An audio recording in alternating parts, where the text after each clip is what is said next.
The upcoming funeral for Nelson Mandela could be the largest the world has ever seen. It's planned for a week from today. Among those expected to attend include former presidents George W. Bush, Bill Clinton, and Jimmy Carter, members of the Congressional Black Caucus, President Obama, and Pope Francis. Today, you and your family can pay your respects to Nelson Mandela at a vigil. It's at 3:30 at Rothko Chapel. A music tribute followed by a candlelight vigil will be held. This commemoration marks 22 years to the day since Mr. Mandela's visit to Houston and the chapel. The visit came just months after the late South African president was released from jail.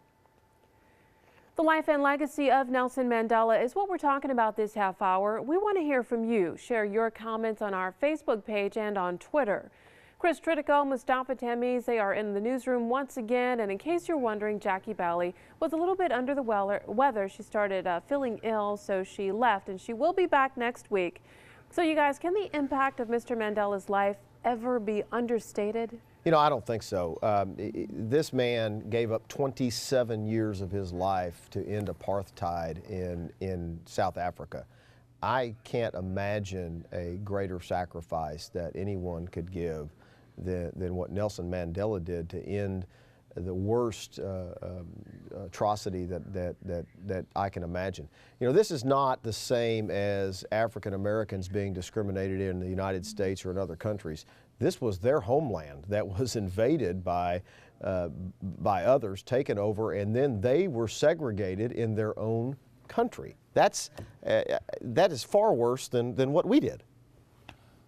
Well, it's hard to talk about that, but in essence, I think one of the Nelson Mandela's greatest things that he leaves behind is how he handled power. It's one thing to be oppressed, it's another thing to be given the reins, and how he dealt with those that oppressed him, and then how he transitioned power. He only served one term as president. So when he was elected, he was the first president of South Africa, and when his term was finished, there was succession in power.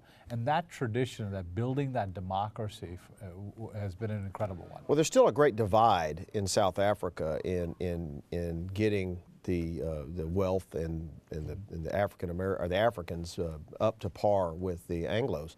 But what he did is so different than the other African countries that have taken their country back from whoever their colonizer was, and the other countries that have just seized everything and kicked the whites out of their property. Nelson Mandela said we can't do it that way, and it was a much easier transition. And the whites that are in South Africa still own property, still own businesses, and it's taken a lot longer than Nelson Mandela hoped, but it's a smoother transition. It's a smoother transition, and it's because of his leadership. Because in essence, it's not how you handle power when you're the oppressed, but it's how you handle power when you have it, and his grace and his ability to.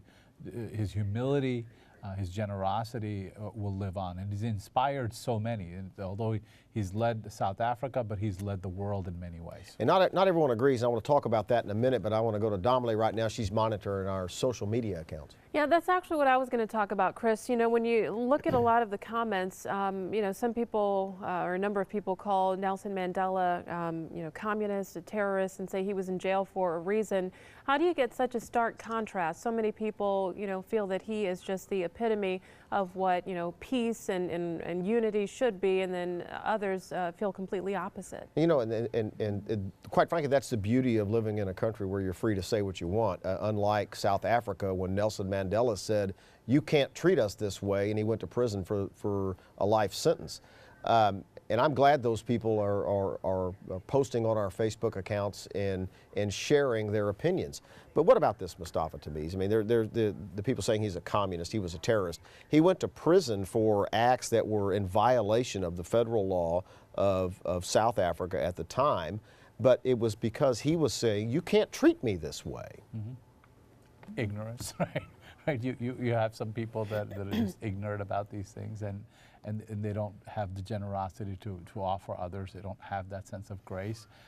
They have a sense of entitlement. They feel like that they've gotten to where they have because they're so smart and then they're so capable, and everybody else is, and they work so hard while everyone else is lazy. And that type of sentiment is prevalent, and we see that a lot in public discourse. You know, I was doing some research last night on this, I mean, my wife and I were, and I was very interested to learn, which I didn't know before, that apartheid started very late in South Africa. When the Africans began gaining seats in Congress, that was when the ruling party said, wait a minute, we're going to segregate this country. And that was as late as the 50s, 1950s, when this started. And Nelson Mandela went to prison pretty quick after apartheid started, objecting to it. Well, when you want to dominate a majority, because that's what was happening, when you want to dominate a majority, you have to become more and more oppressive, because it's very hard to keep the human spirit down.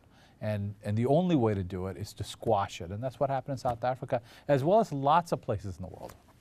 All right, and we're going to leave it right there.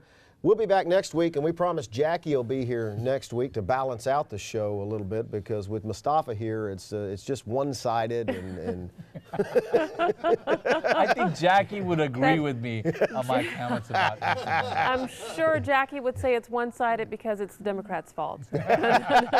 yes, she would. We'll see you next week. In honor of Jackie. Thanks, guys. Thank you.